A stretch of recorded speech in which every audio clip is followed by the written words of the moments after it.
नमस्कार. Shine with Shubhangi Milind या कार्यक्रमाच्या दुसऱ्या पर्वामध्ये मी शुभांगी मिलिंद तुमच्या सगळ्यांचं मनपूर्वक स्वागत करते. आज दिवाळीचा पाडवा आहे आणि दिवाळी चालू आहे, त्यामुळे तुमच्या सगळ्यांना शुभ दीपावली. पाडव्याचं काय वैशिष्ट्य आहे? आपण नेहमी म्हणतो पाडवा आणि नव किंवा दिवाळी आणि नववर्षाच्या शुभेच्छा. नववर्ष, पण कोणतं नववर्ष? हे नववर्ष आहे व्यापारी नववर्षाचं. बरोबर ना? आजच्या दिवशी व्यापारी आपली लाल वही पुन्हा एकदा नव्यानं सुरू करतात आणि व्यापाऱ्यांसाठी आजचा हा दिवस आहे, हा महत्वाचा असतो. म्हणूनच लक्ष्मीपूजन दिवशी लक्ष्मीची पूजा करून नवीन वहीचं पूजन केलं जातं, की दुसऱ्या दिवसापासून नवीन वर्ष, नवीन अध्याय.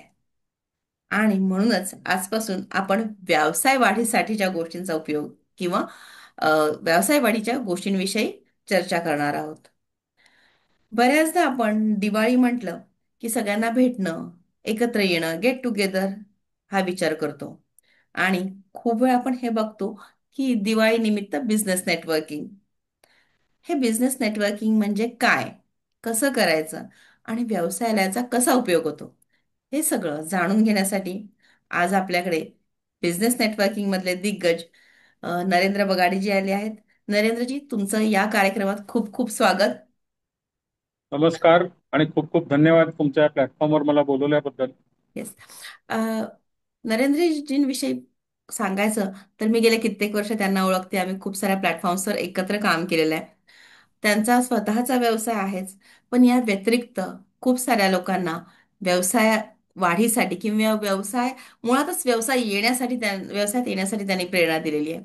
त्यांचा हा सगळा प्रवास आपण जाणून घेणारच आहोत, पण त्याबरोबरच बिझनेस नेटवर्किंगचे फायदे आणि हे नक्की कसं करायचं हे सगळं सुद्धा जाणून घेणार आहोत. अ, नरेंद्रजी, तुमचा आता फार वेळ घेत नाही. मला अगदी थोडक्यात सांगा की तुमचा हा प्रवास सुरू कसा झाला. म्हणजे मला एवढं माहिती आहे की मुंबईमध्ये तुमचा बिझनेस खूप छान एस्टॅब्लिश झालेला होता आणि तिथून तुम्ही व्यवसाय म्हणजे बिझनेस नेटवर्किंग मध्ये पण आलात. तर थोडासा त्या प्रवासाविषयी माहिती द्याल please. Basically me mechanical engineer आहे आणि सध्या दोन चार ठिकाणी मी नोकऱ्या केल्या. नोकऱ्या केल्यानंतर असं लक्षात आलं की नोकरी करणं हा माझा स्वभाव नाही. मग काहीतरी व्यवसाय सुरू करायचा होता आणि त्या दृष्टीने मग बराचसा विचार केल्यानंतर मला असं लक्षात आलं की क्रिएटिव्ह काही गोष्टी केल्या तर मला स्वतःला बरं वाटतं आणि ग्राहकाच्या चेहऱ्यावर समाधान दिसणं त्यात मला जास्त आनंद मिळत होता. आणि योगायोग असा झाला की माझा एक मारवाडी मित्र आहे. त्याच्या व्यवसायात त्यांनी मला सोबत घेतलं आणि 3 वर्ष मी त्याच्याबरोबर काम केल्यामुळे मारवाडी लोक व्यवसायाच्या बाबतीत कसा विचार करतात हे मी खूप डिटेलमध्ये शिकलो. कारण त्या लोकांकडे जी व्यापाराविषयीच्या ज्या कल्पना आहेत त्या नॉर्मली शेअर होत नाहीत, पण तर त्यांच्या वागण्या बोलण्यातनं आपल्याला ते सगळं शिकायचं असतं. आणि सुदैवाने मला ती शिकण्याची संधी मिळाली आणि त्यानंतर मी माझा स्वतःचा व्यवसाय जेव्हा सुरू केला तेव्हा असं लक्षात आलं की आपल्याला मोठमोठ्या ओळखींशिवाय आपला व्यवसाय आपण वाढवू शकणार नाही. आणि त्यातून आपण मराठी समाजातले लोक आहोत, आपल्या ओळखी पण फारशा नसतात. आपल्या व्यवसाय करणं, कारण ज्या काळामध्ये मी व्यवसाय चालू केला त्या काळामध्ये जे आपण MSME ज्यांना म्हणतो त्या सेक्टरमधले व्यावसायिक सुद्धा फार कमी होते आणि मराठी व्यावसायिक नगण्य होते जवळ. तर अशा वेळेला जेव्हा आम्ही कामाला सुरुवात केली तर सुरुवातीला खूप आम्हाला त्रास झाला नेटवर्किंग नसल्यामुळे. आणि हळूहळू मात्र जिद्दीने आम्ही तो जम बसवला. बसवल्यानंतर असा एक विचार मनात आला की आपल्याला काही मार्गदर्शन मिळालं किंवा आपण काही जिद्दीने ते करू शकलो. सगळेच तसं करणार नाहीत, म्हणून मराठी उद्योजकांसाठी काहीतरी करावं अशा दृष्टीने विचार करत असताना अ, त्यावेळी एक सॅटर्डे क्लब ग्लोबल ट्रस्ट नावाचा नेटवर्किंग फोरम होता. त्या फोरममध्ये आणि मराठी माणसांसाठी काहीतरी करता येऊ शकतं त्या दृष्टीने मी तो फोरम जॉईन केला. फोरम जॉईन केल्यानंतर अ, ज्या माझ्या स्वभावाप्रमाणे मी प्रत्येक ठिकाणी लीड घेत गेलो. आणि लीड म्हणजे काय तर जबाबदारी जबाबदाऱ्या घेत गेलो, त्यामुळे लोकांच्या ओळखी वाढत गेल्या. आणि मग हळूहळू बिझनेस मार्केटमध्ये कसा वाढवायचा हे शिकलो त्यातनं. कारण कसं आहे की अशा नेटवर्किंग क्लबमध्ये बिझनेस घेण्याला प्राधान्य नसावं असं माझं स्पष्ट मत आहे. तिकडे रिलेशन कसे डेव्हलप करता येतील आणि हे नेटवर्किंग करत असताना व्यवसाय मिळवण्यासाठी आपला माणूस कोण, की आपल्या व्यवसायाला पूरक असा कोणी जो माणूस आहे त्याच्याबरोबर आपले संबंध डेव्हलप करायला लागतात. आणि खूप चांगल्या पद्धतीने तुम्ही डेव्हलप केलं, कारण मराठी माणसांकडे एक महत्वाचा गुण आहे, तो म्हणजे प्रामाणिकपणा. त्या प्रामाणिकपणाच्या जोरावर आपण बरंच काही जिंकून जाऊ शकतो. म्हणजे जसंही म्हटलं की मारवाड्याकडे बिझनेस शिकलो. मारवाडी माणसांनी स्वतःच्या व्यवसायाचे टिप्स देणं मराठी माणसाला हे थोडंसं अप्रूपच आहे आणि ते नाही देत. आणि तसंच गुजराती लोक सुद्धा. पण सुदैवाने काय झालं, मारवाडी माणसाकडे बिझनेस शिकल्यामुळे आणि माझ्या ओव्हरऑल माझ्या स्वभावामधला जो फरक आणि कोऑपरेशनचा जो मूळ स्वभाव आहे, त्यातनं मला आमच्या इंडस्ट्रीमधल्या जे मोठे मार्केटमधले जे डीलर लोक होते त्या लोकांनी मला वर्किंग पार्टनर व्हायची ऑफर दिली होती. पण मी ती काही स्वीकारलं नाही आणि 3 वर्ष मी इथे झाल्यानंतर स्वतःचा व्यवसाय चालू केला. आणि मग सॅटर्डे क्लबमध्ये जाऊन जसं मी म्हटलं की जबाबदाऱ्या घेत गेलो. एक तर मुळात माझा स्वभाव जो आहे तो सामाजिक क्षेत्रात काम करण्याचा आहे. संघाचा स्वयंसेवक असल्यामुळे प्रामाणिकपणे काम करणं आणि वडिलांनी दिलेली शिकवण यामुळे लोकांशी नेटवर्किंग मी वाढवत गेलो. आज परिस्थिती अशी आहे की महाराष्ट्र, गुजरात, मध्य प्रदेश अशा ठिकाणी तर माझं नेटवर्क तर आहेच. आणि हे नेटवर्किंग फार गरजेचं असतं आणि नेटवर्किंग क्लबमध्ये जेव्हा तुम्ही जाता, प्रत्येक ठिकाणी बिझनेस मिळेलच याची शाश्वती नसते. बरोबर. कारण बऱ्याच वेळेला असं होतं की हे जसं शेती करतो आपण किंवा एखादं झाड लावतो आणि व्यवसाय. वर्षानुवर्ष वाट बघितल्यानंतर मगच खऱ्या अर्थाने तुम्हाला त्याचा रिझल्ट मिळतो. आता मला सॅटर्डे क्लबमध्ये 20 वर्ष झाली आणि हे करत असताना बऱ्याच गोष्टींशी मी कनेक्ट पण झालो.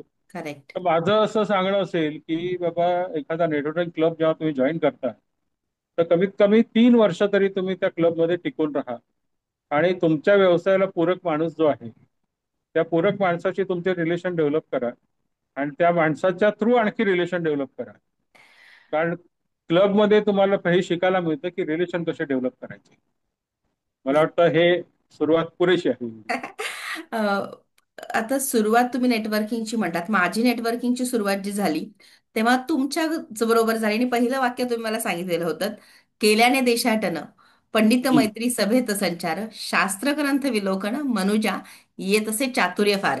म्हणजे जी आपली पहिली ओळख झाली ज्या दिवशी, त्या दिवशी सगळ्यात पहिलं तुम्ही मला हे सुभाषित सांगितलं आणि मग सुरुवात झाली. आणि आत्ता तुम्ही हे सांगितलं की नुसतं एका जागी बसून किंवा नेटवर्किंग करतोय म्हणजे आपण म्हणतो की आपण नातेवाईकांना भेटतो, तसं आपण तेवढ्याच प्रामाणिकपणे बिझनेसमॅन्सना आपण भेटलं पाहिजे.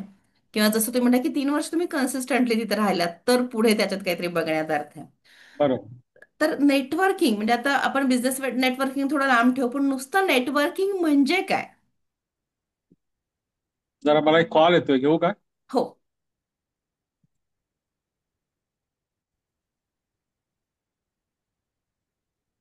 येस. जसं नेटवर्किंग ज्याला म्हणतो, नेटवर्कची खरी सुरुवात ती घरापासूनच होते. बरोबर. नेटवर्किंग म्हणजे काय? Proper communication. तुमचे विषय तुम्हाला व्यवस्थितपणे मांडता आले की ते नेटवर्किंग झालं. मग ते घरातलं असेल, तुमच्या मित्रमंडळींमधलं असेल किंवा व्यवसायातलं असेल.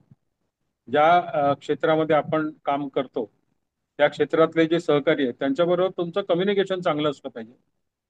कम्युनिकेशन करत असताना एक तर कॉन्फिडन्स चांगला पाहिजे, शब्दांची रचना चांगली पाहिजे आणि जे काही तुम्हाला म्हणायचे ते कमीत कमी शब्दामध्ये सांगता आलं पाहिजे. आणि बरोबर. हेच बऱ्याच लोकांना जमत नाही. तर कमीत कमी शब्दामध्ये कसं सांगता येईल, जसं आता सॅटर्डे क्लब सारख्या बिझनेस नेटवर्किंग क्लबमध्ये कसं असतं की 1 मिनिट मध्ये तुमचं हे सांगा, ओळख करून द्या तुमच्या बिझनेस. बऱ्याच वेळेला प्रश्न पडतो लोकांना की अरे, एका मिनिटात कसं सांगणार. पण जेव्हा प्रत्यक्षात करायला जातात तर 1 मिनिट सुद्धा खूप जास्त झालेलं असतं. कारण करेक्ट. त्याला एक सायन्स आहे की तुम्ही 120 शब्द लिहून काढा, ते बरोबर एका मिनिटात बसतात. आणि ते प्रत्येक वेळा तेच तेच प्रेझेंटेशन करायचं नाही. सक्सेस स्टोरीज तुमच्या, म्हणजे मी तुम्हाला बिझनेस का द्यावा याच्यासाठी काहीतरी स्पेसिफिक कारण असली पाहिजे. बरोबर. आता मी जेव्हा सुरुवात केलेली तेव्हा मी प्रिंटिंग मध्ये होतो. जर मी तुम्हाला सांगायला लागलो त्याची ही प्लेट मारायला लागते, मग ती प्लेट मशीनवर लावायला लागते, आणि मग अल्टिमेटली मग बटन दाबले की मशीन चालू होते आणि मग प्रिंटिंग होतं. यातलं कसं असतं, समोरचा माणूस तेव्हाच तुमचा ऐकणार जेव्हा त्याचा फायदा त्याला दिसत असेल. तर तो फायदा आपल्याला दाखवता आला पाहिजे. बरोबर. तुमच्या प्रोसेसपेक्षा बरेच लोक हीच चूक करतात की प्रोसेस सांगत बसतात. टेक्निकल इंजिनिअरिंगचे मॅन्युफॅक्चर असते तर टेक्निकल सांगत बसतात. तुमच्या प्रोडक्टचं, तुमच्या सर्व्हिसचं समोरच्याला काय फायदा आहे हे जेव्हा तुम्ही समजवू शकाल तर तुमचं नेटवर्किंग अगदी इझिली होऊन जातं असं मला वाटतं. सॅटर्डे क्लब मधली भूमिका तुम्ही सांगितलीत आणि त्या म्हणजे सॅटर्डे क्लब सर्वोच्च पद सुद्धा तुम्ही भूषवलेलं आहे. आता या सगळ्या ह्याच्यात जेव्हा सुरुवात केली म्हणजे तुम्ही नेटवर्किंग कसं हे सांगितलं, पण अगदी सुरुवातीला नेटवर्किंगचा पहिला अनुभव कसा होता की जिथून तुम्हाला वाटतं की नाही आता आपण बिझनेस नेटवर्किंग मध्ये किंवा नेटवर्किंग मध्ये जावं, असा एखादा अनुभव आहे का? माझा मित्र मला घेऊन गेला एका बिझनेस सॅटर्डे क्लबच्याच बिझनेस, पण मी जाताना खूप उत्साहात होतो. अरे चला आपण जाऊया आणि आपला बिझनेस पटापट पटापट मिळवूया. पण माझा तो गैरसमज होता. कारण सगळेच विकायला आले तर घेणार कोण हा प्रश्न आहे. बरोबर. त्यामुळे तिथे जे लोक नेटवर्किंग मध्ये जे लोक येतात त्या लोकांच्या ओळखीतनं आपल्याला बिझनेस वाढवायचा आहे. बरोबर. आणि तसाच तो बिझनेस वाढतो. काही बिझनेस असे असतात की एका मीटिंग मध्ये बिझनेस तुम्हाला मिळायला लागतो. म्हणजे माझ्या समोर एक असं उदाहरण आहे की तो आमचा मित्र 3 वर्ष सतत फी भरत होता, 3 वर्ष रेग्युलर मीटिंग अटेंड करत होता, पण त्याला तिन्ही वर्षात बिझनेस नव्हता मिळाला. तर 3 वर्षानंतर जेव्हा माझा तो खूप चांगला मित्र आहे, मग एक दिवस त्याच्यावर वैतागलो, म्हटलं रे तू काय करतोयस काय, तुझा बिझनेस जो काही आहे ना तो कळत नाही लोकांना. हे मित्र म्हटलं अनेक वेळा सांगून झालेलं आहे. मग त्याने विचारलं अरे काय करू मी. म्हटलं तुम्ही प्रेझेंटेशन करा एखाद्या ह्याच्यामध्ये, तर लोकांना कळेल की तू काय करतोय. कारण तो 3D अॅनिमेशन करायचा. आणि मग 3 वर्षानंतर त्याने एका आमच्या चॅप्टर मध्ये जाऊन त्याने प्रेझेंटेशन केलं. तो दिवस आहे आणि आजचा दिवस आहे, त्याला बिझनेसची काहीच कमी नाही पडली. येस. थोडक्यात काय, तुमचा बिझनेस लोकांपर्यंत कळण्यासाठी ज्या ज्या गोष्टी करायला लागतील त्या त्या गोष्टी तुम्हाला करायच्या आहेत. बरोबर. म्हणजे माझा तर ह्या गोष्टींवरती आता मी ठाम झालेलो आहे की तुमच्या सक्सेस स्टोरीज सांगा. बरोबर. त्या सक्सेस स्टोरीजमुळे लोकांना कळेल की अरे माझ्यासाठी हा माणूस ह्या कामाचा आहे. नाहीतर कोणालाही वेळ नाही. बरेच लोक सुरुवातीला मी बघितलं, मी लहानपणी पेपर टाकायचो, दूध टाकायचो, टिकल्या लावायचो, हे करायचं. अरे तुमचं दुःख ऐकायला वेळ कोणाला आहे. कोणालाही तुम्हाला त्या दुःखासाठी खांदा द्यायला कोणी तयार नाही आहे, हे लक्षात घ्या. आणि बरोबर. आजकालचं जनरेशन तर ते ह्या पद्धतीचंच आहे. त्यांना झटपट रिझल्ट पाहिजे असतो, झटपट रिझल्ट पाहिजे. तर ही सिस्टम फॉलो केली. आमचा अनुभव आहे त्या 20 वर्षामध्ये. ही 20 वर्षामध्ये हे बघितलंय की सिस्टम फॉलो केली की तुम्हाला बिझनेस हा मिळतोच मिळतो. अगदी बरोबर. म्हणजे मला असं बऱ्याचदा जाणवतं की बिझनेस नेटवर्किंग म्हणजे काय तर कार्डचा गठ्ठा घेऊन जायचं, इकडची कार्ड तिकडं, तिकडची कार्ड इकडे आणि परत ते रद्दीत जमा, असा हो. एक एकूण अनुभव असतो. किंवा एखाद्याचा बिझनेस होतो तेवढी सक्सेस स्टोरी दिसते आणि मग बाकीचे अरे माझा का होत नाहीये. किंवा हम्म. बिझनेस नेटवर्किंग म्हणजे फक्त कार्डशी देवाणघेवाण, ओळख झाली, छान चहा नाश्ता केला, झालं. तर खरं तर परिणामकारक जर हे बिझनेस नेटवर्किंग व्हायचं असेल हा, किंवा ते नेमकं कसं असतं? नाही कार्ड वगैरे एक्सचेंज ठीक आहे, त्याला काय तसं फार काही त्यातून काही घडतं असं करेक्ट. वाटत नाही. कारण पण त्याच्या म्हणजे ते झालंच मी पाहिजे ऑफकोर्स. पण ते कार्ड 2-4 माझं टक्के लोक एखाद्यानं असे असतात. बघितलं जावं म्हणून काय हो. करायचं? नाही नाही, 2-4 टक्के लोक असे असतात की हम्म. त्या कार्डाचा ऍक्च्युअल रेकॉर्ड ठेवतात. हम्म. 2-4 टक्केच करेक्ट. लोक ठेवतात. आणि बरोबर. दुसऱ्या ह्याच्यामध्ये आणखीन एक गडबड अशी असते, कार्ड खिशात पडल्यानंतर अं, ज्या मेंबरला तुम्ही भेटलेले आहात, समजा आता मी तुम्हाला भेटलोय, तर मी काय करतो माहितीये मोठा मूर्खपणा, मी माझ्या असिस्टंटला सांगतो की शुभांगी मॅडमना फोन करा आणि त्यांची वेळ घ्या. आता मला हे कळत नाहीये, मी जर एखाद्या माझ्या व्यवसायाचा मालक आहे, शुभांगी मॅडम जर त्यांच्या व्यवसायाच्या मालक आहेत आणि आम्हाला एकत्र येऊन काम करायचंय, तर माझ्या असिस्टंटनी का बोलावं. बरोबर.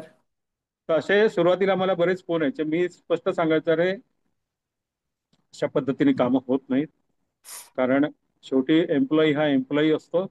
एम्प्लॉई तुमचा बिझनेस तेवढ्या प्रभावाने मांडूच शकत नाही. खरंय. त्याला जेवढं सांगणार तेवढंच तुम्ही, आणि अनेक लोक ही चुका करतात. असिस्टंटला सांगायचं अरे त्यांची वेळ घ्या. वेळ घ्या म्हणजे काय, तू कोण मोठा एवढा लागून गेला की तुला वेळ दिला पाहिजे. पण बरोबर. हे समजलं पाहिजे. करेक्ट. म्हणून स्वतःच फोन केले पाहिजे. बरोबर. मुळात कसं आहे की जे कार्ड तुम्ही गोळा करता त्यातले सॅग्रिगेट केलं पाहिजे की बा तुमच्यासाठी कोण कामाचं आहे. मग त्या लोकांना तुम्ही प्रत्यक्ष बोललं पाहिजे. प्रत्यक्ष बोललं, वेळ घेतली, त्यांना वैयक्तिक जाऊन भेटलं तर तुमचा बिझनेस डेव्हलप होणार, करेक्ट. नाहीतर होणार नाही. येस. कारण प्रत्येकाला इगो आहे. प्रत्येक माणूस हेच म्हणतो, अरे हा कोण लागून गेला यार अशा असिस्टंटच्या थ्रू माझी वेळ मागतोय. बरोबर. असं करू नका. हम्म. कारण या फार छोट्या गोष्टी असतात आणि आपल्या मराठी माणसांना या गोष्टी कळत नाही. त्यामुळे बरोबर. वन टू वन जेव्हा तुम्ही म्हणता आणि जेव्हा तुम्हाला असं वाटतं की हा माणूस इम्पॉर्टंट आहे आपल्या बिझनेससाठी, मग काहीही करून त्याला गाठा. त्याला वैयक्तिक जाऊन भेटा. फोनवर चर्चा करूच नका बिझनेसची. बऱ्याच करेक्ट. वेळा फोनवर चर्चा करतात, एखादा छोटा बिझनेस मिळतो आणि त्यातनं काय ते, कारण तो टेम्पररी प्रॉब्लेम असतो समोरच्या व्यक्तीचा, तो करेक्ट. तुम्ही सॉल्व्ह करताय म्हणून तो बिझनेस मिळतो. पण तुम्हाला लॉंग टर्म जर करायचं असेल तर तुम्हाला तिथे प्रत्यक्ष भेटावं लागेल. बरोबर. आणि भेटत असताना अगोदर तुम्ही स्वतःविषयी तिथे विश्वास निर्माण करा. तुम्ही आतापर्यंत काय काय केलं, तुम्ही काय काय सक्सेस स्टोरीज केल्या आहेत, तुमची युएसपी काय आहे, हे सगळं सांगितलं पाहिजे. जाऊन नुसतं माझा हा बिझनेस आहे, मला बिझनेस आहे, असं होत नाही. आणि हे समजण्याची गरज आहे. हे एकदा तुम्ही समजलं आणि त्या सेटमध्ये तुम्ही आलात की बरोबर तुम्ही त्या व्यवसायामध्ये चांगला यश मिळवू शकता. दुसरी एक महत्वाची गोष्ट, पैशाचा व्यवहार अगदी नीट अँड क्लीन असला पाहिजे. बरोबर. बऱ्याच वेळा असं होतं की व्हेंडर लोकांना पेमेंट होत नाही. त्याच्या अगोदर तुमचा जो स्टाफ आहे ना, त्याला वेळेवरती पगार द्यायला शिका. फार गरजेचं आहे. एक वेळ तुम्ही स्वतःचा पगार बाजूला ठेवा. 10 तारीख जर ठरली आहे, 10 तारखेला काहीही करून बेक बाय बॉरो असं करून तुम्हाला तिथे पगार देणं आहे. बरोबर. वेंडरचं पेमेंट वेळेवरती देणं गरजेचं आहे. आणि ज्या वेळेला तुम्ही एखाद्याकडून पैसे घेता किंवा एखाद्या वेंडरला तुम्ही दिलेल्या वेळेवरती पैसे देऊ शकत नाही अशी परिस्थिती येते व्यवसायात, तर तुम्ही समोरून फोन करा, बाबा माझी अशी अशी अडचण झालेली आहे, तर मला थोडा वेळ दे. आपण बऱ्याच वेळा काय करतो, आपण टाळतो त्या लोकांना. वेंडर लोकांचे फोन बंद कट करणं किंवा एखाद्याची उधारी घेतली असेल तर त्याचा फोन आला तर ते पे करणं, काही होत नसतं. तुम्ही फेस करा. तुम्ही जेव्हा फेस कराल ना, तुमची विश्वासार्हता वाढत जाते. अरे काही झालं तरी हा माणूस फोन उचलतो आणि आम्हाला उत्तर देतो. पेमेंट तो आजकाल तुम्ही बऱ्याच वेळा आपण ऐकतो पण ना, पेमेंट थोडं मागे पुढे आहे, लेकिन बंदा सही है, पैसा दे देगा. ही बरोबर. इमेज जोपर्यंत तुम्हाला क्रिएट करता येत नाही तोपर्यंत तुम्ही नेटवर्किंग मधला व्यवसाय नाही करू शकत. करेक्ट. कारण असा तुम्ही विचार करा ना की तुम्ही एखाद्या वेंडरचे पैसे तुम्ही जर थांबवत असाल, हा, आणि तुम्ही कोणाचे तरी वेंडर आहे, तुमचे पैसे थांबवले तर चालतील का? नाही चालणार, खरंच आहे. तर फार ह्या पद्धतीने तो विचार करा. येस. दोन्ही बाजूने विचार करायला शिका. एक खूप महत्वाची गोष्ट सांगितली, कारण बऱ्याचदा मीही बघितलंय की वेंडरकडे पैसे, सॉरी, बिझनेस मन जो कोण आहे त्याच्याकडे पैसे येत असतात, पण एम्प्लॉईच्या पगाराच्या बाबतीत विशेषतः की 10 तारीख आहे पण 10 तारखेला रविवार आहे, मग हा विचार नाही होणार की चला 9 तारखेला करून टाकू. मग हम्म. तो रविवार आहे तर 11ला कसा करता येईल, का तर एक दिवसाचं व्याज मिळेल, swipe in swipe out account असतं, अशी भूमिका असते. तर खरंच ते लक्ष्मीला तुम्ही रिस्पेक्ट करा. ते देताना पण तेवढा रिस्पेक्ट नाही द्या, म्हणजे तुमच्याकडे तशाच रिस्पेक्ट नाही ते, असं तुम्ही सांगितलं थोडक्यात. तर या सगळ्याच्या साधारण या नेटवर्किंगमध्ये महत्वाच्या गोष्टी कोणत्या, जसं की तुम्ही आता सांगितलं की या 4-5 गोष्टी तुम्ही केल्याच पाहिजेत किंवा तुमच्याकडे असल्या पाहिजेत, अशा काय आहेत? हे पगार आणि वेंडरचं पेमेंट जे आहे ना, एक गोष्ट लक्षात घ्या, त्यांच्यावरती तुमचा बिझनेस चालत असतो. ही डोक्यात अगर खुणगाठ बांधा आणि त्यातनं येणाऱ्या प्रॉफिट मधनं तुम्ही तुमचं घर चालवता, तुमच्या मुलांच्या शिक्षणाचा खर्च उचलता, घरचा खर्च उचलता, कारचा ईएमआय देता, जे काही ईएमआय असतील, हे जर तुमची गरज आहे तर त्या वेंडरची किंवा त्या एम्प्लॉयची गरज नाही का? बरोबर. कारण आपण पगार देताना तो माणूस फक्त बघतो, तसं नाहीये ना. त्या करेक्ट. माणसात किमान समजा हम दो हमारे दो म्हटलं तरी 4 लोक आहेत ना तिथे, जी बरोबर. तुम्ही दिलेल्या पगारावरती घर चालवणार आहेत. आणि करेक्ट. ह्याची जाणीव ज्या उद्योजकाला झाली ना, तो उद्योजक निश्चितपणे यशस्वी होतोच होतो. म्हणजे जसं मी म्हटलं की गुजराती मारवाडी लोक पैसे समोरून काढून देतात. समोरून काढून देतात. खरंय, खरंय. आता त्याला जर कळलं की त्याचा एम्प्लॉई मराठी आहे आणि तो जर असं थोडासा जरी नाराज वाटला तरी विचारतात, क्या है, कुछ तकलीफ है, घर में कोई बरोबर. बीमार है, नाहीतर एखाद्याचं लग्न असतं. बरं, ह्यात ते लोक एवढे हुशार असतात ना, त्यांचं स्पष्ट म्हणणं असतं, मराठी आदमी का जरूरत कितना है यार, 25,000, 50,000, उसके आगे की कुछ जरूरत नहीं रहता है, उतना तो बोले हम वैसे ही खर्चा कर देते हैं, बरोबर. लेकिन हम जब पैसा देते हैं ना, तो हमारा मानसिक रूप से गुलाम बन जाता है. खरंय. कारण आपण खूप प्रामाणिक असतो, अॅक्नॉलेज करायची सवय असते, त्यामुळे आपण खरोखर त्या माणसांचे गुलाम झालेले बघितले नाही.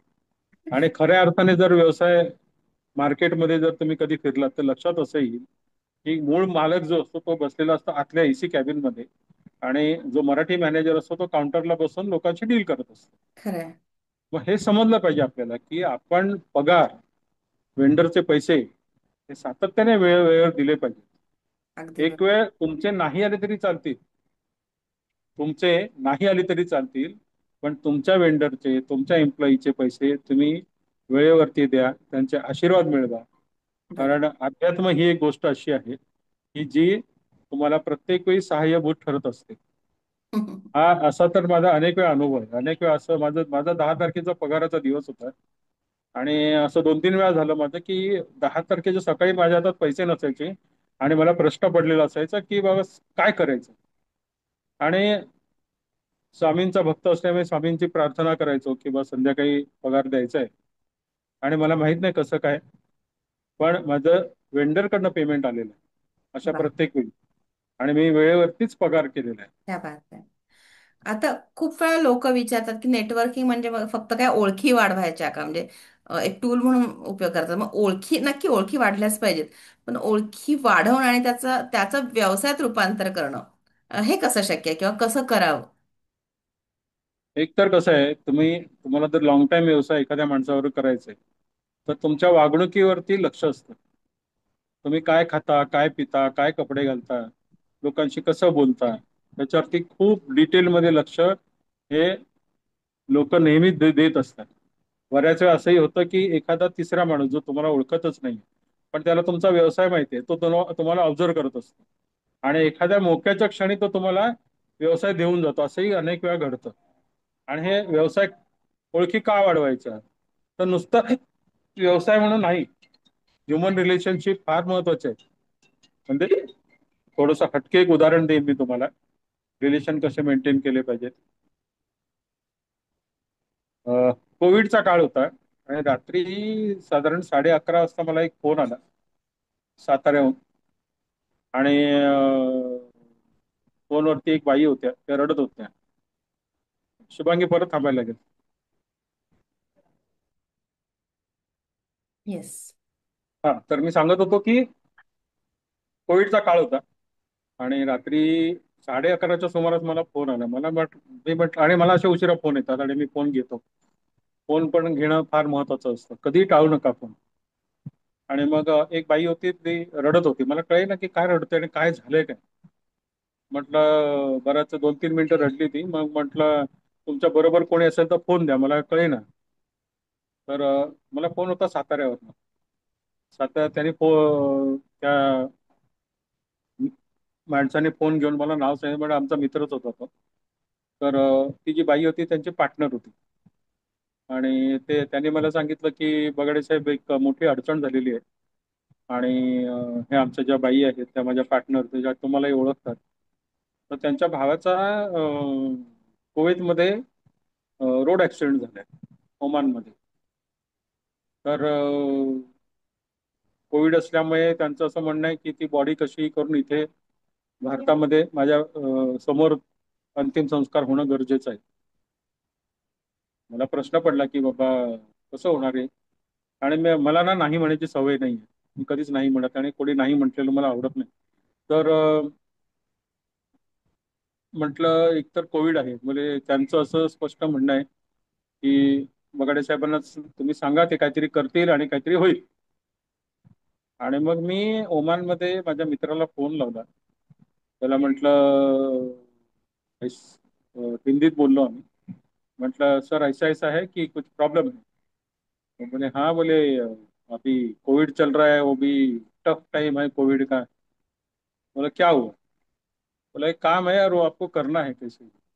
आम्ही त्यांना सांगितलं असं रोड ऍक्सिडेंट झालाय, तो उनका बॉडी हमको इधर हिंदुस्तान में चाहिए। तो ते म्हणे नरेंद्र पागल हो गए क्या बात कर रहे हो? बोला सर क्या बात करो, उसको पूरी बात मुझे मालूम है, और इसमें कुछ तो करना चाहिए, और मेरा ऐसा विश्वास है कि आप ये कर सकते हैं। तर काय माहित नाही, त्याने 2 मिनिटात सांगितलं ठीक है मैं कल कोशिश करता हूँ, लेकिन थर्सडे की रात को आप मुझे फोन कर रहे हो, फ्राइडे को यहाँ सब कुछ बंद होता है। बोला आप कोशिश तो करो, अच्छी तरह से कोशिश करेंगे तो हो जाएगी। आणि दुसऱ्या दिवशी संध्याकाळी 4:30-5 वाजता त्या माणसाची बॉडी साताऱ्याला पोहोचली होती। ते असं झालं की माझ्या मित्राने तिथे स्पेशल कोर्ट बसवलं, स्पेशल परमिशन घेतली, स्पेशल कार्गोचं विमान त्याला मिळालं, कारण ते तिथल्या राजाचे ऍडवायझर आहेत। तर त्यांनी जे जे प्रयत्न केले त्यामुळे हे शक्य झालं। बरोबर. तर हे जर नेटवर्किंग नसतं माझं, तर ह्या गोष्टी घडल्या नसत्या। हा तर अनुभव एक आहे। असे सुखद अनुभव पण खूप आहेत की ज्याच्यामुळे प्रत्येक वेळी बिझनेस होईलच असं नाही, आपण बिझनेससाठी सातत्याने प्रयत्न करत असतो आणि बिझनेस व्हायचा तो बरोबर होतच असतो। त्यामुळे रिलेशन डेव्हलप करण्यावरती आपलं फोकस असला पाहिजे, आणि सातत्याने दुसऱ्याला मदत काय करता येईल त्याच्या बिझनेसमधनं। जसं आपण म्हणतो की बाबा तुम्ही जेव्हा देत राहता, आपोआप तुमच्याकडे येतं सगळं। भले त्या व्यक्तीने नाही दिलं, तिसरीकडनंच कुठनं तरी हे तुम्हाला बिझनेस तुमचा येत असतो, पैसा येत असतो, कुठेच काही अडचण येत नाही। हे का होतं याचा ना जरा सविस्तर विचार करण्याची गरज आहे। आता कसं झालंय, सगळ्याच गोष्टी एआय आणि टेक्नॉलॉजीच्या माध्यमात अडकल्यामुळे हा विचारच कोणी करत नाही। ह्युमन रिलेशनशिप आहे किंवा अध्यात्म आहे, या गोष्टी खरं म्हणजे खूप डिटेलमध्ये विचार करून आपल्या करता आल्या पाहिजेत। जशी आपली गरज आहे, जशी आपली अडचण आहे, तशी समोरच्याही असू शकते, हे आपल्याला समजलं पाहिजे असं मला वाटतं। बरोबर. अगदी बरोबर आहे. म्हणजे आणि तुम्ही जे म्हटलात ते अगदी खरं आहे, की एखाद्याला तुम्ही मदत केली तर ती व्यक्ती तुम्हाला करेल असं नाही, पण दुसरीकडे म्हणजे हा थोडक्यात बुमरँग इफेक्ट आहे, की जो आपण वेळोवेळी अनुभवत असतो. याशिवाय नरेंद्रजी मी खूप वेळा ऐकले आणि आपण हे रोजच्या जीवनात पण बघतो, की आपण रोज काहीतरी शिकत असतो, सतत अपग्रेड होत असतो आणि बऱ्याचदा म्हणजे नकळत तर आपण खूप सारं शिकत असतो, पण असं व्यावसायिकांनी खरंच शिकत राहणं महत्वाचं आहे, वेगवेगळ्या गोष्टींची ट्रेनिंग घेणं. आणि मला माहिती आहे की तुम्ही स्वतः खूप ट्रेनिंग्स घेतलेली आहेत, म्हणजे स्वतःसाठी घेतलेली आहेत आणि दुसऱ्यांसाठी घेत आहात. तर हम्म। असं एखादं गेम चेंजर ठरलेलं ट्रेनिंग कोणतं? गेम चेंजर ट्रेनिंग म्हणजे लिडरशिपचं जे ट्रेनिंग आहे, ते प्रत्येक व्यावसायिकाने केलं पाहिजे। लिडरशिप म्हणजे तुम्ही प्रत्येक म्हणजे कुठेतरी नाक्यावर जाऊन आरडाओरडा करण्याची गरज नाही। तुमच्या बिझनेसमध्ये तुम्ही लीडर व्हा। कारण तसं जर विचार केला तर आपल्यापेक्षा मोठे लोक खूप आहेत आणि हे आपण विसरून जातो। आपल्यापेक्षा जे मोठे लोक आहेत त्यांच्याकडे जाऊन शिकलं पाहिजे आपल्याला। आता लिडरशिपचं उदाहरण देत असताना माझे आदर्श छत्रपती शिवाजी महाराज आहेत, आणि महाराजांचं चरित्र जेवढ्या वाचाल तेवढ्या प्रत्येक त्यांच्या प्रसंगामधनं तुम्हाला शिकायला मिळत असतं। आणि जेव्हा मी हे सगळं अभ्यास करत होतो तेव्हा एक विचार मला माझ्या मनात सारखा यायचा, की असं काय महाराजांनी केलं की बाजीप्रभू देशपांडेंना वाटलं की स्वराज्यासाठी आपण आपल्या प्राणाची आहुती दिली पाहिजे। शिवा काशीद महाराजांच्या पालखीत बसून जो गेला, किंवा मुरारबाजी झाले, या मदारी मेहतर झाले, तानाजी झाले, म्हणजे आपलं वैयक्तिक कामं बाजूला ठेवून या लोकांनी स्वराज्यासाठी प्राणाची आहुती दिली। तर अशी काय गोष्ट होती महाराजांकडे की त्यांना हे प्रेरित करत गेलं त्यांच्या सहकार्यानं? कारण जर बाजीप्रभू देशपांडेंचा आपण जर विचार केला उदाहरणासाठी, तर बाजीप्रभू देशपांडे अगोदर विरोधात होते, पण नंतर जेव्हा त्यांना कळलं की महाराजांचं म्हणणं काय आहे, हिंदवी स्वराज्य, कारण आपल्या स्वतःसाठी काहीही न करता त्याने स्वराज्यासाठी केलं, त्यात महाराजांचा स्वार्थ कुठेच काही नव्हता। आणि तो स्वार्थ नसल्यामुळे प्रत्येक ठिकाणी स्वतः ते आघाडीवर जायचे। हाच फरक इतर लोकांमध्ये आणि आपल्यामध्ये होता, महाराजांमध्ये होता, की मोगल जेव्हाही आहे तर बादशाह तंबूत बसले असायचा, राजवाड्यात बसले असायचा आणि सैनिक लढायचं। आता जेव्हा एखादी गोष्ट आपण आपली म्हणतो, ते स्वराज्य हे माझं आहे, की त्याच्यासाठी प्राणपणावर लढण्याची जी प्रेरणा आहे ती आपोआप येत जाते. कुठलं तुम्ही तुमच्या बिझनेसची किंवा ज्याला तुम्ही मदत करताय त्याची ओनरशिप ज्या दिवशी तुम्ही घ्यायला शिकाल, तेव्हा खऱ्या अर्थाने तुम्ही लीडर व्हाल आणि तुमचा व्यवसाय जो आहे कित्येक पटीने आणि आपोआप तुमच्या प्रयत्नांशिवाय तुमचा बिझनेस वाढत जाईल. बरोबर. या पद्धतीनेच आपण काम केलं पाहिजे. आणि आपण इकडे तिकडे 10 ठिकाणच्या गोष्टी ऐकतो वाचतो त्यापेक्षा माझं स्पष्ट म्हणणं आहे, महाराजांच्या चरित्राचं पारायण करा. अच्छा. प्रत्येक वेळी म्हणजे खरंय. संकटात सापडलो, सगळं संपत आलं असं बऱ्याच वेळेला होतं. म्हणजे जसं तिथे महाराजांचं उदाहरण आहे की मिर्झाराजे जयसिंगांच्या काळात जेव्हा तो तह केला, सगळं संपलं होतं ना. खरंय. तरी सुद्धा ते सगळं संपत असताना मनाशी त्याने ठाम निर्धार केलेला की बाबा मी पुन्हा येऊन किल्ले जिंकणार. आणि चतुर किती होते ते की त्याने इकडेच मिर्झाराजे जयसिंगाकडे आपल्या प्राणाची गॅरंटी घेऊनच ते गेले होते. अगदी अगदी अगदी. तसाच प्रकार अफजल खानाच्या बाबतीतही झाला. अफजल खान जेव्हा स्वराज्यावर चालून आला, त्याने अगोदर सगळ्या माहिती त्याने घेतल्यानंतर त्यांना सांगितलं. गाफील ठेवलं समोरच्याला, ओव्हर कॉन्फिडंट करून टाकलं. ह्या ज्या गोष्टी आहेत ना, ह्या सतत वाचत राहायला पाहिजे आपल्याला. बरोबर. मदारी मेहतर तो जेव्हा झोपला असेल तेव्हा काय वाटलं असेल त्याला, महाराजांच्या गादीवर आपण झोपलोय, काय वाटलं असेल, असा विचार करण्याची गरज आहे. आणि महाराज जेव्हा स्वराज्य स्वराज्य स्वराज्य म्हणत होते, काय गरज पडलेली. तेव्हा त्यांचे वडील तर विजापूरच्या दरबारात होते, महाराजही जाऊ शकले असते. पण जेव्हा स्वतंत्र आपलं काही उभं करायचं आहे आणि हे आपण पैसे कमवतो म्हणजे नक्की काय करतो ह्याचा विचार करण्याची गरज आहे. आपल्या गरजा भागल्यानंतर आपण काय केलं पाहिजे हेही आपल्याला विचार केला पाहिजे. कारण जसं आपण सावरकर जसं म्हणतात की देहाकडून देवाकडे जाताना मध्ये देश लागतो आणि या देशाचं आपण काहीतरी देणं लागतं. बरोबर. ह्या फॉर्म्युल्यावर जेव्हा तुम्ही विचार करता आणि काम करता प्रत्यक्षात, तर समाजाला काहीतरी देणं लागतं ना आपण. खरंय. आणि ते देणं जे आहे ना हे आपलं कर्तव्य म्हणून केलं पाहिजे. पुण्य कमवण्यासाठी हे सगळं करायचं नाही. बरोबर. कारण आपण जर सगळे बांधव जर असलो तर बांधवांसाठी आपण काहीतरी करण्याची गरज आहे. आणि आपल्याला जर नशिबाने यश मिळत असेल सातत्याने, तर त्यातला काही वाटा तर आपण नक्कीच दिला पाहिजे. जसं काही समाजांमध्ये आपण बघतो की आपल्या बिझनेसचा किंवा बिझनेसचा नाही म्हणणार, नोकरी करणारे लोक सुद्धा उत्पन्नाचा काही वाटा ते समाजासाठी देत असतात. तर हे आपण सुरू केलं पाहिजे. आपल्याला समजा समाजासाठी नाही द्यायचं, दुसरी एक मोठी गोष्ट आपण मराठी उद्योजक नेहमी ऐकतो, अरे ते मारवाड्यांना तर 25 पैशाने हे मिळतं, गुजरात्यांना 8 आण्याने मिळतं, पैसे फंडिंग मिळतात. मग हे आपण कधी करणार? आपण कधी करणार? आपल्यासारखे 10 लोक पैसे कमवणारे निर्माण झाले, 1-2 करोड रुपये आपण जर आपल्याकडे असतील, तर 10 लाखामध्ये कुठलाही स्टार्टअप बिझनेस सुरू होतो. 10 लाख, 12 लाख, 20 लाख, 25 लाख. आणि बरोबर आहे. जे आपले उद्योजक आहेत त्यांना जेव्हा केव्हा अडचण येईल तेव्हा आपण कशी मदत करू शकतो? किमान व्याजावरती त्यांना पैसे दिले पाहिजेत. नुसतं बोलून काही होत नसतं. याला आपणच केल्यानं होत आहे रे, आधी आपण केलेच पाहिजे, येस. तरच ते पॉसिबल आहे. खरंय खरंय. जसं आता मी काही उदाहरण सांगेन की स्टार्टअप वरती मी बऱ्यापैकी सध्या काम करतोय. एक कंपनी आहे जी पिझ्झा वरती काम करते. ऑलरेडी 12 आउटलेट आहेत त्यांचं, माझ्याकडे मार्केटिंगचं काम आलंय. आणि खास करून पुणे आणि मुंबईसाठी त्याने मला माझ्याबरोबर कॉन्ट्रॅक्ट केलंय त्याने.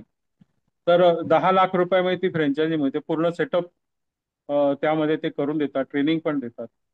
अ, वर समजा एक 2 लाख रुपये खर्च येईल, जागा भाडं वगैरे. तर ह्या पद्धतीने हा बिझनेस चालू होऊ शकतो. आणि त्यांचा कन्सेप्ट आहे 99 रुपये पिझ्झा. आणि अच्छा. अतिशय रुचकर असा हा पिझ्झा आहे. आणि मी स्वतः तो खाल्लाय अगोदर, हे कॉन्ट्रॅक्ट करायच्या अगोदर. त्यामुळे असे छोटे व्यवसाय आहेत ना हे घरातल्या महिलांनी करण्यासारखे आहेत. बरं, ह्यात गंमत अशी आहे की एका आपल्या घरातल्या महिलेचं वय जर 45च्या खाली असेल तर गव्हर्नमेंट तुम्हाला लोन देते, सबसिडी. तुम्ही व्यवस्थित पैसे भरले तर तुम्हाला सबसिडी मिळते. आणि एक खूप मोठा व्यवसाय, कारण मार्केटचा जो सर्वे आहे त्याप्रमाणे आताची मुलं जी आहेत, टीन जे आहेत, हे जास्त असंच फूड खातात. त्यामुळे अशा गोष्टींमध्ये आपण काम केलं पाहिजे. दुसरी एक महत्वाची गोष्ट, लोकांना वेळच नाहीये सध्या. जे लोक फूड इंडस्ट्रीत काम करतात तर त्यांना मी तर हे सांगेन की येणारा काळ जो आहे हा भारतामध्ये किचन्स मोठमोठ्या शहरामध्ये बंद होणार आहे. जर तुम्हाला एखाद्या बिल्डिंगमध्ये 10 लोकांचं नाश्ता चहा हे देता आलं, दुपारचा जेवणाचा डबा देता आला, संध्याकाळचा ब्रेकफास्ट त्यांच्या ऑफिसमध्ये पोहोचवता आला, मोठं नेटवर्क आहे. ही फक्त कल्पना सांगतोय मी. रात्री ते यायच्या अगोदर त्यांच्या घरी जेवण दिलं असेल, असं जर करू शकलात ना तर फूडवाल्यांसाठी खूप मोठा बिझनेस आता हळूहळू जनरेट व्हायला लागलेला आहे. कारण बऱ्याच ठिकाणी आम्ही बघतो ना की किचन कन्सेप्ट ही भले 8-10 वर्षासाठी आता बंद होणार आहे. पुन्हा चालू होणार, कारण शेवटी घरचं अन्न लोकांना पाहिजे असतं. पण जे लोक फूड इंडस्ट्रीमध्ये आहेत, त्यांच्यासाठी आपल्या व्यवसायामध्ये काय अपॉर्च्युनिटी येऊ शकतात, ती एक मोठी अपॉर्च्युनिटी आहे. दुसरी अपॉर्च्युनिटी एक अशी आहे, ऍडव्हान्स लॉन्ड्री तयार करणं. म्हणजे एका तासात कपडे धुवून इस्त्री करून कपडे धुवून सुकवून इस्त्री करून पॅकिंग करून दिले जातात. मुंबईमध्ये असे काही ठिकाणी सुरू झाले. तर हे व्यवसाय जे आहेत ना हे महिलांच्या नावावर सुरू करा. आणि अशा अनेक गोष्टी आहेत ज्या प्रत्येक वेळी मी सांगत असतो आणि चांगलं काम त्यातनं होत आहे. मुलं हा व्यवसाय करायला तयार होत आहेत. सध्या हे माझ्याकडे करंट जे आहे ते ह्याचं मार्केटिंग आहे, पिझ्झाचं. ₹99 पिझ्झा. त्यामुळे जर पुण्यात कोणाला इच्छा असेल, मुंबईत कोणाला इच्छा असेल तर आम्ही ते लगेच करू, त्याचं ट्रेनिंगही देऊ. हे माझं प्रमोशन नाही करत आहे, पण अशा काही अनेक गोष्टी तुमच्या आजूबाजूलाही घडत असतात. छोटे छोटे व्यवसाय असतात. म्हणजे मध्यंतरी आमच्या ठाण्याला 3 हात नाका आहे, सिग्नल आहे. सिग्नल खूप मोठा असायचा. तर तिथे एक हायवे वडापाव म्हणून एका मुलांनी मराठी मुलांनी चालू केलं आणि खूप चांगले पैसे कमवले येतात. तर छोट्याच्या प्रॉब्लेम सॉल्व्हिंग वरती जेव्हा तुमचा व्यवसाय आहे ना, तुम्ही 100% पैसे कमवणार. तुम्ही पारंपरिक व्यवसाय करायला गेला तर तुम्हाला कॉम्पिटिटर खूप आहे. त्यामुळे हे समजून हेल्थ वरती खूप चांगलं काम करता येईल आपल्याला. तर असा विचार करा की आपल्याला वेगळं काय करता येईल, कुठला प्रॉब्लेम आपण सॉल्व्ह करू शकतो. जसं मी मगाशी म्हटलं की आपल्या व्यवसायामुळे काय प्रॉब्लेम सॉल्व्ह होऊ शकतो. आता हायवेचा वडापावचं उदाहरण आपण घेऊ. लोक ट्रॅफिकमध्ये वैतागलेले असतात, काय करायचंय समजत नसतं. आणि बऱ्याच लोकांचा हा प्रॉब्लेम आहे, जेव्हा त्यांना चीड येते ना तेव्हा त्यांना भूक लागते. हे तुम्हाला थोडंसं हसण्यासारखं वाटेल, नाही, मी पण म्हणेन की चीड प्रॅक्टिकल. येते तेव्हा भूक लागते आणि भूक लागते तेव्हा चीड येते. हा, दोन्ही गोष्टी आहेत. तर समजा समोर तुमच्याकडे गरम गरम वडापाव आला, खाल की नाही? खरंय खरंय. ही गरज ओळखता आली पाहिजे कुठल्याही क्षेत्रामध्ये. आणि ह्याच पद्धतीने आता ऑर्गॅनिक फूड म्हणतात, त्याच्यामध्ये लोक बऱ्यापैकी काम करतात. अशा अनेक गोष्टी आहेत की ज्यामध्ये तुम्हाला काम करता येण्यासारखं आहे. आणि ओव्हरऑल राजकीय परिस्थितीवर मी जास्त बोलत नसतो, पण राजकीय परिस्थिती बघता जगामध्ये भारताचं महत्व वाढत चाललेलं आहे. म्हणूनच हे सगळं टॅरिफ आणि हे सगळं युद्ध सुरू झालेलं आहे. पण भारतातली उत्पादनं भारतातच विकणं, हे जर एखाद्या सरकारने हे केलं असेल. मला परत फोन आला. फोन आला फोन. शक्यतो राजकीय विषयावर मी बोलत नाही. पण आपण व्यावसायिक आहोत त्यामुळे आपलं लक्ष चौफेर असलं पाहिजे. आता ज्या पद्धतीने भारताला कॉर्नर करण्याच्या गोष्टी चालल्या, जसं ट्रम्पनी आता ते टेरिफ युद्ध चालू केलं. पण हे करत असताना सुदैवाने आपले प्रधानमंत्री खूप सावध होते, आपले परराष्ट्र मंत्री खूप सावध होते. त्यामुळे त्यांनी इतर देशांचा पाठिंबा मिळवला होता. जसं युनायटेड नेशनमध्ये व्हेटो आपल्याला मिळत नव्हता. आणि ह्यावेळी पण असंच झालं. त्यात त्या व्हेटोचं हे असं आहे सिस्टम, ते 5 देश हे परमनंट मेंबर आहेत. आणि ते परमनंट मेंबर पैकी एका मेंबरने जरी म्हटलं की हे नाही करायचं तर नाही करत. तर असं असतं याच्यामध्ये बाकीचे लोक तयार झाले आणि ट्रम्पने नाही म्हणून सांगितलं. त्यामध्ये आपल्याला मिळालं नाही. पण आपल्या प्रधानमंत्र्यांनी आपल्या परराष्ट्र मंत्र्यांनी असंच हे केलं होतं की जगातल्या 160 देशांनी हे आमचं नो ऑब्जेक्शन आहे आणि भारताला व्हेटो मिळावा असं लिहून दिलं. म्हणजे तुम्हाला तुमची ताकद वाढवायला लागते, हे लक्षात घ्या. आणि आता कसं आहे, नवीन व्यवसाय करत असताना प्रॉब्लेम सॉल्व्हिंग करताना बाहेरचं काही न करता, आता जसं जोहोचं आता खूप प्रमोशन चाललेलं आहे. जोहोचा व्हॉट्सअप आला किंवा फेसबुक येईल, बऱ्याचशा गोष्टी येतील. म्हणजे भारतीय गोष्टींना खूप महत्व येणार आहे, कारण भारतामध्ये कंझ्युमर खूप मोठ्या प्रमाणावर आहेत. खरंय. मला तर वाटतं की जगात 2 नंबरचे आपण मोठी बाजारपेठ आहोत. म्हणजे 1 नंबरवाले सुद्धा भारतात येऊ इच्छितात. मागे मी काही लोकांना घेऊन चायनाला गेलो होतो, 3 वेळा गेलो होतो. तर तिकडच्या लोकांचं असं म्हणणं होतं की आम्हाला भारतामध्ये व्यवसाय करू द्या. तर भारतामध्ये व्यवसाय करायला अनेक लोक उत्सुक आहेत. मग ते परदेशातल्या लोकांनी का करावं? आपणच प्रॉब्लेम सॉल्व्हिंग का करू नये? प्रत्येक गोष्टी चायनाकडनं का घ्याव्यात? चायना ज्या काही गोष्टी बनवते त्या भारतात होऊ शकत नाहीत का? असा थोडासा तो विचार करण्याची गरज आहे. आणि तुमच्या व्यवसायाला कॉम्प्लिमेंटरी जे जे काही आहे ते इथे बनतंय की नाही याची चौकशी करा. आपोआप तुम्हाला काहीतरी आयडिया मिळेल. आणि प्रॉब्लेम सॉल्व्हिंग वरती जेव्हा तुम्ही काम कराल ना, 100% तुम्हाला काम करायचं, तुम्हाला बिझनेस मिळणारच आहे. जसं आता ईव्हीचं आपण आजकाल बघतोय. ईव्ही मध्ये बऱ्याच काही गोष्टी करता येऊ शकतात. तर त्याच्यामध्ये काम करा, कारण भविष्य त्याच्यामध्ये, ज्या गोष्टीमध्ये भविष्य आहे त्यामध्ये पैसा आहे. पारंपरिक व्यवसाय करा, त्याबद्दल काहीच म्हणणं नाही. कारण शेवटी अन्न वस्त्र निवारा याच्यामध्ये पैसे तर आहेतच. पण कॉम्पिटिशन प्रचंड झालेली आहे. त्यामुळे किंवा शेतीमध्ये जर आत्तापासून जर जाऊ शकलो काही लॉंग विजन ठेवून, तर खूप चांगलं होईल. कारण भविष्य हे शेतकऱ्याचं आहे. थँक्यू कारण नरेंद्रजी. बऱ्याच गोष्टी अशा होत आहेत. अ, तुम्ही खूप छान सांगितलं. व्यवसाय वाढीसाठी नेटवर्किंग, लिडरशिप या सगळ्याच विषयांवर तुम्ही प्रकाश टाकलात.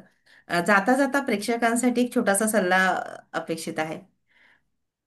प्रेक्षकांना सल्ला, जे जे व्यवसायात नाहीत त्यांनी व्यवसाय करायला घ्या. कारण व्यवसायामध्येच पैसा आहे, व्यवसायामध्येच प्रचंड फ्रीडम आहे. सरकारी नोकऱ्या सुद्धा आजकाल टार्गेट बेस्ड झालेल्या आहेत. त्यामुळे तुम्ही मित्रांना, तुमच्या नातेवाईकांना विचारा काय परिस्थिती आहे नोकरी करणाऱ्यांची.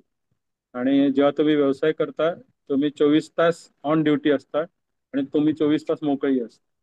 कारण तुम्हाला वेळ ठरवायचा असतो काम किती काळ करायचं आहे. त्यामुळे बरोबर. व्यवसाय करा.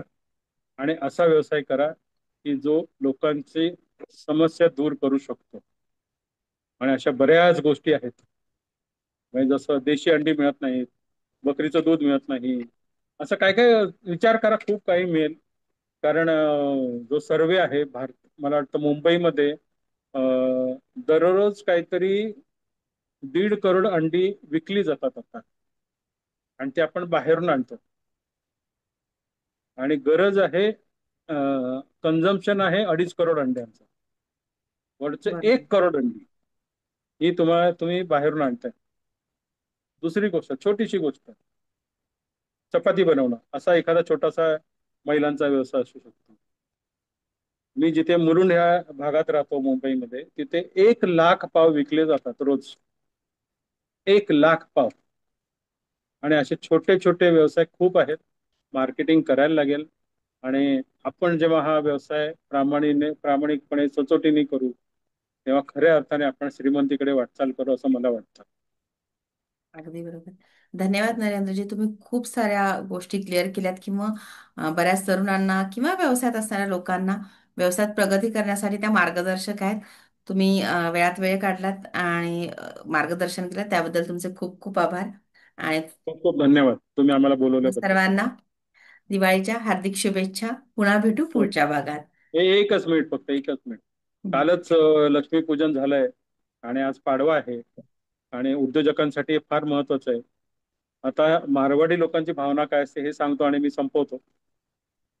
लाल डायरी हा प्रकार आहे ना, मग हिशोब लिहिण्याचा, ते स्वतःची अशी त्यांची कमिटमेंट असते की वर्षभराचा जो काही व्यवसाय आहे त्याचा लेखाजोखा मी लक्ष्मी मातेपुढे मांडणार.